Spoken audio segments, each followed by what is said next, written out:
Bismillahirrahmanirrahim. Assalamualaikum warahmatullahi wabarakatuh. Good morning my smart students. Gimana kabarnya hari ini?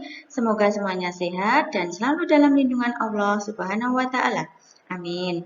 Hari ini berjumpa kembali dengan Usanti. Kita akan belajar materi kelas 3, tema 6, energi dan penerapannya, subtema 4, penghematan energi.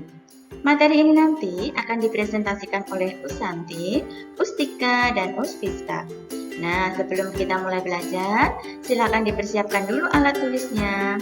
Jika nanti ada yang penting, silakan dicatat ya. Muatan pelajaran yang pertama adalah PPKN. Materi PPKN yang pertama adalah menghemat energi sebagai pengamalan sila kelima Pancasila. Setiap orang memiliki hak untuk memanfaatkan energi, serta memiliki kewajiban untuk menghemat energi. Hal ini sesuai dengan pengamalan sila kelima Pancasila, yaitu keadilan sosial bagi seluruh rakyat Indonesia. Menghemat energi dapat dilakukan di lingkungan rumah, sekolah, maupun di masyarakat. Penghematan energi penting dilakukan agar sumber energi tetap dapat dinikmati oleh seluruh masyarakat. Keseimbangan antara hak dan kewajiban dalam menghemat energi. Pelaksanaan hak dan kewajiban secara seimbang akan memberikan dampak yang baik. Misalnya, cadangan energi dapat digunakan dalam jangka waktu yang lebih lama. Kita sebagai masyarakat harus lebih peduli terhadap lingkungan. Menjaga keseimbangan antara hak dan kewajiban dalam penggunaan energi dapat dilakukan di mana saja, seperti di rumah, di sekolah, dan di masyarakat. Hak dan kewajiban yang telah dilakukan terkait pemanfaatan energi. Menggunakan energi seperlunya merupakan kewajiban kita. Kewajiban menghemat energi dapat dilaksanakan di rumah, di sekolah, maupun di tempat lainnya. Dengan menggunakan energi secara bijak, kita akan mendapatkan hak untuk menggunakan energi. Hak yang dapat kita peroleh diantaranya adalah memanfaatkan sinar matahari untuk mengeringkan pakaian, mengonsumsi hasil tanaman, dan menggunakan lampu listrik untuk penerangan. Nah, di sini sudah ada contohnya ya anak-anak. Pemanfaatan sinar matahari untuk mengeringkan pakaian. Kerjasama untuk menghemat energi. Kira-kira anak-anak masih ingat apa tidak ya? Apa itu kerjasama? Ya, kerjasama adalah kegiatan saat dua orang atau suatu kelompok bekerja bersama-sama untuk memenuhi tujuan bersama. Kerjasama dan kekompakan dibutuhkan dalam upaya menghemat energi. Kerjasama harus didorong oleh sikap kebersamaan antar anggota masyarakat. Contoh kerjasama untuk menghemat energi yaitu kerjasama menanam pohon demi kelestarian energi air. Nah, di sini sudah ada contoh gambarnya ya anak-anak. Itu ada contoh gambar menanam pohon. Nah, menanam pohon itu untuk kelestarian energi air. Muatan pelajaran Bahasa Indonesia. Mendiskusikan informasi dari teks tentang penghematan energi. Pokok-pokok informasi dapat kita temukan dengan membaca cermat kemudian mendiskusikannya. Apa itu diskusi? Diskusi adalah bertukar informasi. Dengan berdiskusi, kita dapat bertukar hasil bacaan dengan teman diskusi, sehingga informasi yang kita dapat semakin banyak. Nah, anak-anak, silakan dibuka buku Bu Bena halaman 173 sampai 174. Bacalah teks tentang penghematan listrik di sekolah, lalu diskusikan isi teks tersebut dengan teman atau orang tua di rumah. Materi selanjutnya, menyusun cerita dari kata kunci. Setelah mendapatkan informasi dari teks pembelajaran sebelumnya, kalian dapat menyusun cerita dengan kalimat sendiri. Untuk dapat menyusun cerita, identifikasi terlebih dahulu kata kunci yang terkandung dalam teks yang telah dibaca. Nah, jadi sebelumnya kita harus tahu dulu apa makna dari kata kunci tersebut. Setelah menemukan kata kunci, susunlah cerita dengan kalimat efektif dan kata-kata baku, supaya ceritamu dapat dipahami oleh pembaca.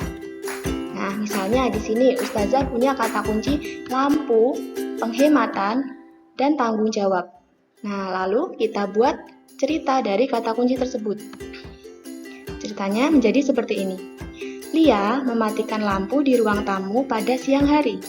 Hal itu dilakukan Lia untuk menghemat energi listrik. Penghematan energi listrik merupakan tanggung jawab seluruh anggota keluarga. Nah, anak-anak tahu ya, kata kunci yang diberi blok warna hitam tebal. Menemukan informasi dari gambar tentang penghematan energi. Informasi dapat digali menggunakan kata tanya.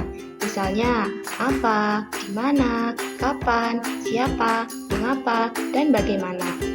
Untuk lebih memahami informasi yang terdapat dalam gambar, amati gambar dengan seksama. Lalu, catatlah informasi yang terdapat pada latar belakang gambar. Perhatikan cara detail setiap bagian gambar supaya memperoleh informasi yang utuh. Menuliskan informasi dari teks tentang menghemat energi.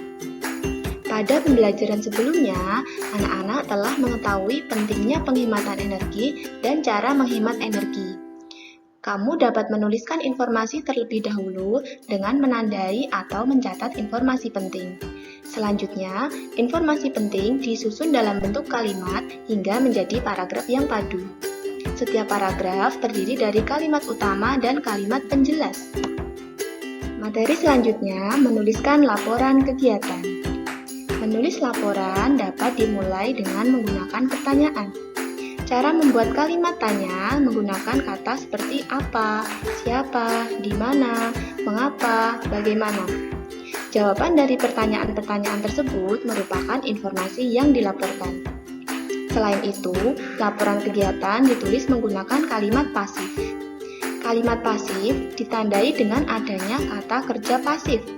Contohnya, kata ditutup merupakan kata pasif dari kata aktif menutup. Jadi, kata aktifnya menutup, lalu kata pasifnya ditutup. Jika kita menulis laporan kegiatan, kita menggunakan kalimat pasif yang biasanya diawali dengan di, ditutup, dibuka, dan lain-lain. Menuliskan informasi dari gambar menjadi cerita berseri. Silakan anak-anak dibuka buku penanya halaman 190. Informasi dapat diperoleh melalui pengamatan pada gambar. Gambar berseri berisi urutan peristiwa yang membentuk sebuah cerita. Jadi, gambar berseri itu urutan cerita sesuai dengan gambar yang telah diurutkan.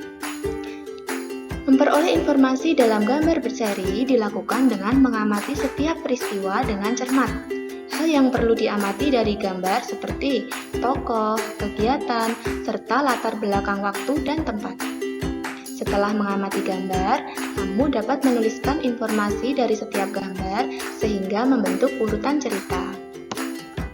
Masih bersama Usfiska, kita akan belajar muatan pelajaran matematika.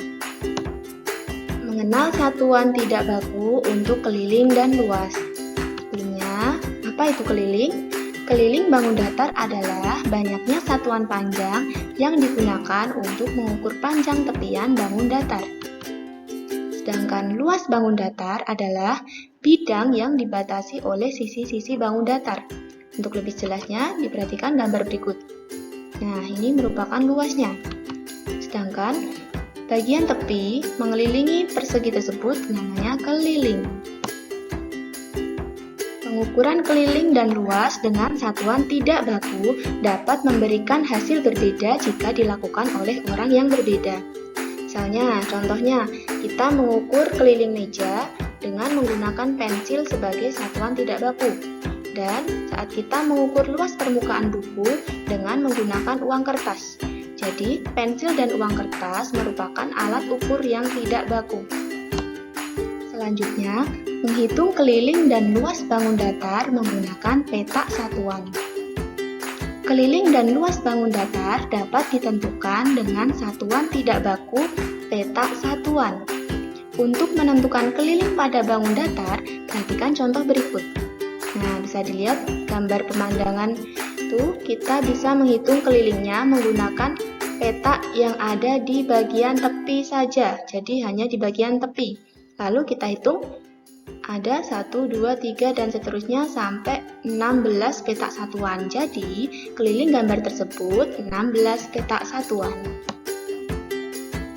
Untuk menentukan luas pada bangun datar, perhatikan contoh berikut.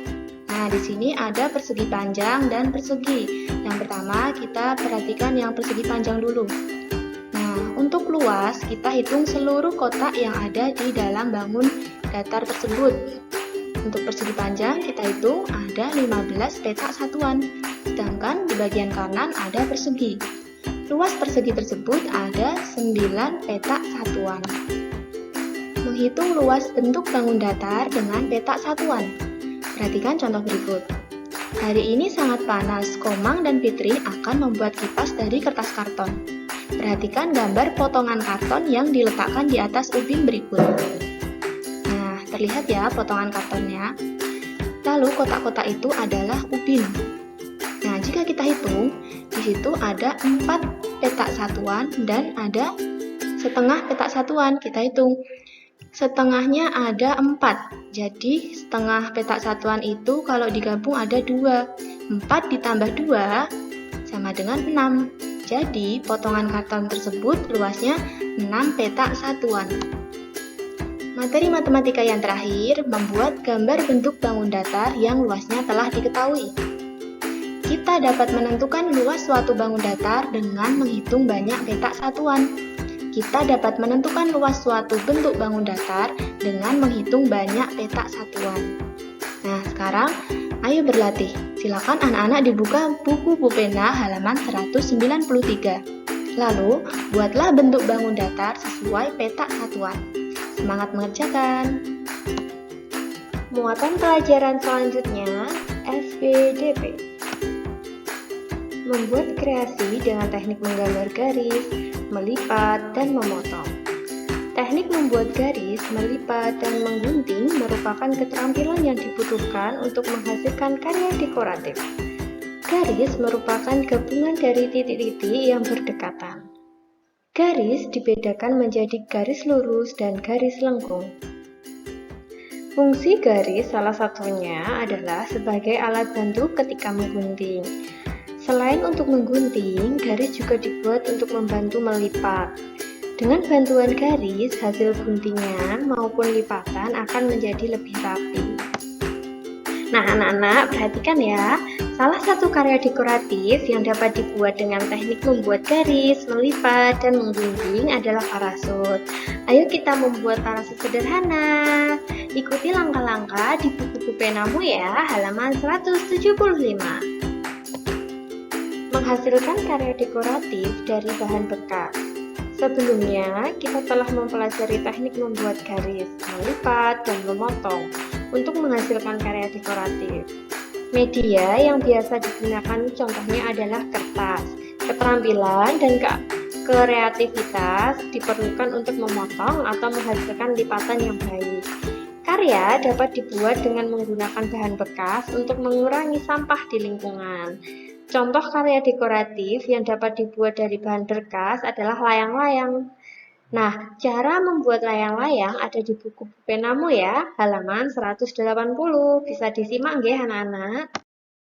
Demikian yang dapat Ustazah sampaikan di pembelajaran tema 6, subtema 4. Ustazah harapkan anak-anak tetap semangat belajar ya, dan jangan lupa selalu menjaga kesehatannya.